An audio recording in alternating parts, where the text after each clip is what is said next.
ஸ்ரீராமஜெயம். ஆழ்வார் ஆச்சாரியர்கள் திருவடிகளே சரணம். ஸ்ரீமதே ராமானுஜாய நமக. ஸ்ரீமதே நிகமாந்த மகாதேசிகாய நமக. கதவிருக்ஷா நேயர்கள் அனைவருக்கும் நமஸ்காரம்.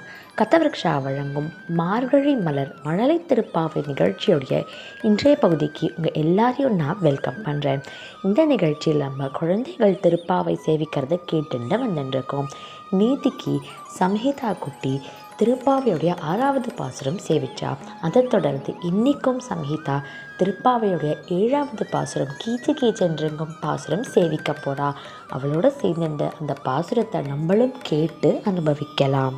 கீசென்றெங்கும் ஆனை சாத்தன் கலந்து பேசின பேச்சிரவம் கேட்டிலையோ பேப்பெண்ணே, காசும் பிறப்பும் கலகலப்பு கைப்பேர்த்த வாசனம் குழல் ஆய்ச்சியார் மத்தினால் ஓசை படுத்த தைரவம் கேட்டிலையோ, நாயக பெண் பிள்ளாய் நாராயணன் மூர்த்தி கேசவனாய் பாடவும் நீ கேட்டே கிடத்தியோ, தேசமுடையாய் திருவேலோரம்பாவாய்.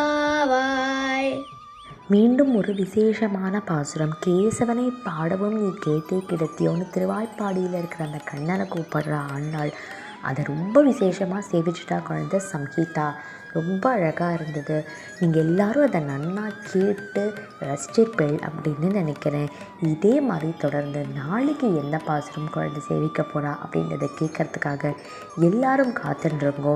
தினம் சாயந்தரம் கதவிருக்ஷாவுடைய மார்கழி உற்சவம் நிகழ்ச்சியில் மனத்துக்கினியான் அப்படின்ற தீமில் ஸ்ரீ ராமச்சந்திர மூர்த்தியோடைய வைபவத்தை அனுபவிச்சுன்னு வந்துட்டுருக்கோம். அது குறிப்பாக கடந்த 2 நாட்களாக அயோத்தியும் ஆழ்வார்களும் அப்படின்னு அயோத்தியா பாசுரங்களும் அதுக்கான விளக்கங்களும் கேட்டுருக்கோம். எல்லாரும் எல்லாத்தையும் மிஸ் பண்ணாமல் பாருங்கோ. அதெல்லாம் பார்க்கணுன்னா எல்லாரும் மறக்காமல் கதவிருக்ஷாவுக்கு சப்ஸ்கிரைப் பண்ணுங்கோ. உங்கள் எல்லாரையும் மறுபடியும் சாயந்தரம் கதவிருக்ஷாவின் மார்கழி உற்சவம் மனத்துக்கினியானில் சந்திக்கிறேன். அது வரைக்கும் நமஸ்காரம்.